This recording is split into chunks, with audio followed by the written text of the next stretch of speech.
Hey, welcome everybody to the Bearded Guy Podcast channel. Hope you're doing well today. Hope everything is good in your world. It's always my hope that it's good in your world. Now today we're going to be talking about audio for your video production. How many times have you wanted to shoot a video and you think, man, I need my audio to sound really good for this or certain parts or whatever that is? There's a lot of different things you can use. Now currently I am using a Movo VXR10 to record this audio. Now this is a little bit of a step for me because normally when I record audio, I'm running through a lot of different things to actually make my audio sound the best that it possibly can be. But what if you're in a situation and you just need something to work either in a studio environment or in an interview setting? Well, I think I might have the answer for you. Is the Super Unidirectional Microphone. Now this is called the Best Shoot microphone, and it's available on Amazon for about $21. But how does it sound? Well, let's find out in this video. We're going to be discussing it.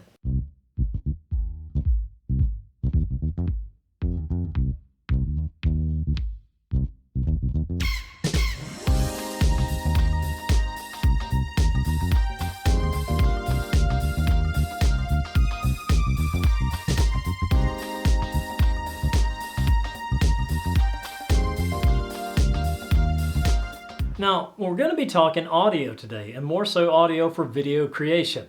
Now, when it comes to getting good audio, a lot of people have the understanding that you need to spend hundreds of dollars on microphones and equipment to actually get that.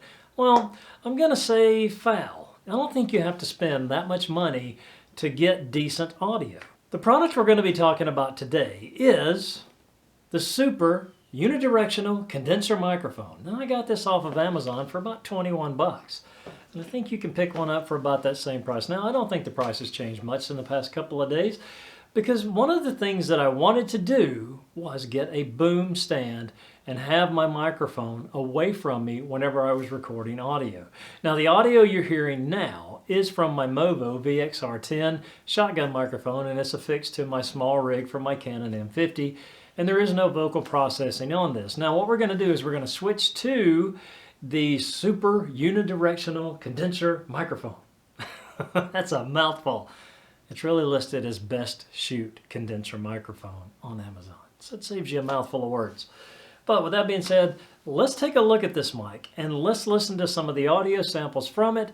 We're going to be doing a couple of different tests. We're going to run it into the mic straight, or into the camera straight, excuse me, and then we're going to run it through a vocal processor to see if it actually cleans up the audio or if it stays about the same. So that being said, let's dive into this video.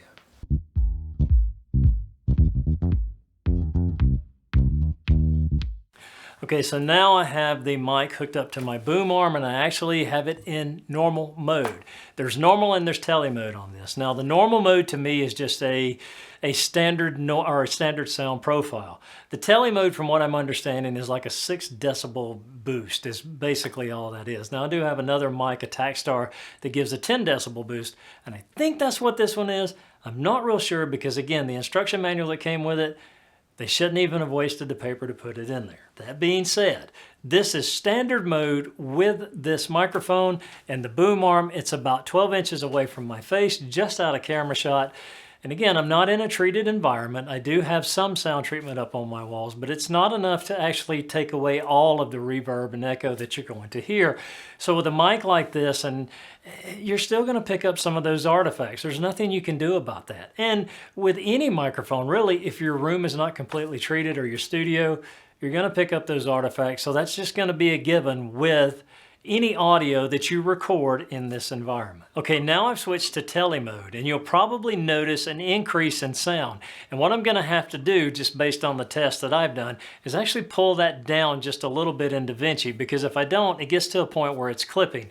Because I'm not going to go back and adjust the camera settings on the fly to set the manual mode for the mic. Now I could set it in auto mode, but to me that just doesn't work well. You don't get, it just kind of, it takes like a, what do I want to say? It just kind of variables, if you will.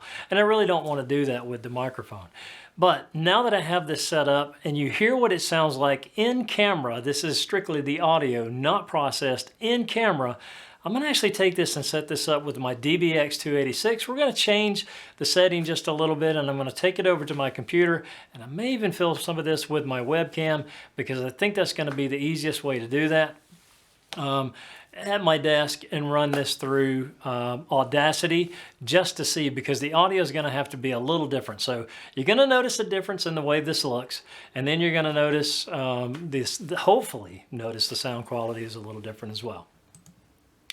So now we have the mic actually running through my DBX286 into my Behringer 1202 or 1204 USB, which is what I use to record most all of my audio, unless I'm using my Zoom H4n, which is not hooked up right now. You can hear the echo. Again, I'm putting a lot more juice to the signal. That way it's going to enhance it some, so I don't know what it sounds like. Now this is normal mode again. I'm actually just with the mic about 12 feet from my face, or 12 inches rather, not 12 feet, from my actual mouth like I was before with my camera setup. We're running through a Logitech C920 webcam, which is why you notice the stark difference in the way everything looks. So with this being said, let me turn up the volume here just a little bit. Now I could go in and actually change some settings with the mic, but I don't want to. I want to give you just the audio sound through the DBX286. I could probably run it through my, let me see make sure that, okay, so my phantom power is turned off on my mixer. I don't want any phantom power on this, take a chance on blowing up the mic. So now, with that being said, let's switch this to tele mode, and then we're going to see if there is a huge difference in the sound. Ooh, that doesn't sound good. Now we're in tele mode, and you can actually tell the difference. That's an amazing difference. There's a lot of S here. I could turn out some of my de-esser. The problem with the de-esser is I actually sound like that I'm talking with a lisp if I get it too much. And my enhancer, my expander, my gate. I love the gate on the DBX286, but the problem with that is if you don't get it just right, you do sound like you have a lisp. That's what it's. But this is actually my live stream setup. This is what I use whenever I do a live stream.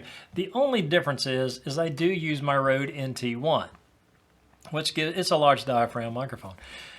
But overall, I think for just using an inexpensive piece of gear like this Best Shoot condenser microphone, I don't see where you could go wrong with that, especially if you're just starting out. Because again, when you're starting out, inexpensive is the name of the game. That's what you want to do. You want to get in and do things as inexpensively as you can, because that way you really get an understanding if you really want to do what it is you're setting out to do.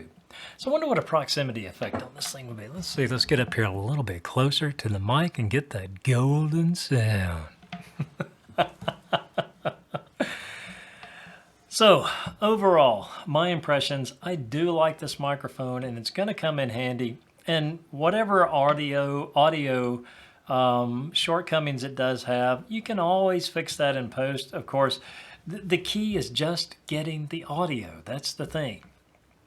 So I'm going to compare this to the way that it sounds with the Movo VXR10 and see exactly what I think about it. But overall, I'm happy with this mic. I think it's the $21 that I've actually spent, you know, is well worth the purchase price, especially for what it is and what it does. In a controlled environment and in my studio, just the convenience of not having it directly in my face or having to worry about kicking around a stand is well worth the $21 that I spent.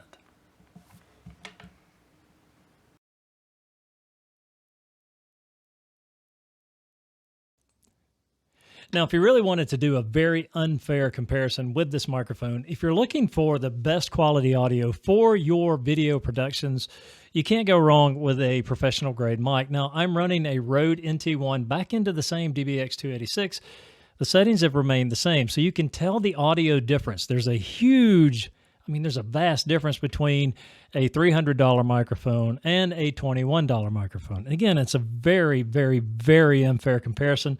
But I did want to test it out and just kind of see, something's off here. Hold on, let me get my volume. Okay, so I was was in one ear and not the other. Not good. Not good at all. But you can tell the difference in the quality of the mics. Now, again, for a live stream setup, this would be something really good. You could try this. Something's wrong with one of my pods here. I'm not sure what's actually going on there. Weird. Okay. But this is just an audio test with the Rode NT1 as compared to the Best Shoot $21 condenser microphone available on Amazon. I say pick one up. I say get one. I say use it for whatever you wanted to use it for. If it's just for family functions and you wanted to actually, do some different things with it, I'd say pick one up. I mean, you can't go wrong with it. It's the Best Shoot condenser mic. Again, $21 on Amazon. Can't go wrong with it. So for that, let's switch back to the camera and let's finish out this video and let's finish out the review. So there you go, the Best Shoot condenser microphone, $21 on Amazon. Can't go wrong with the purchase, I don't think.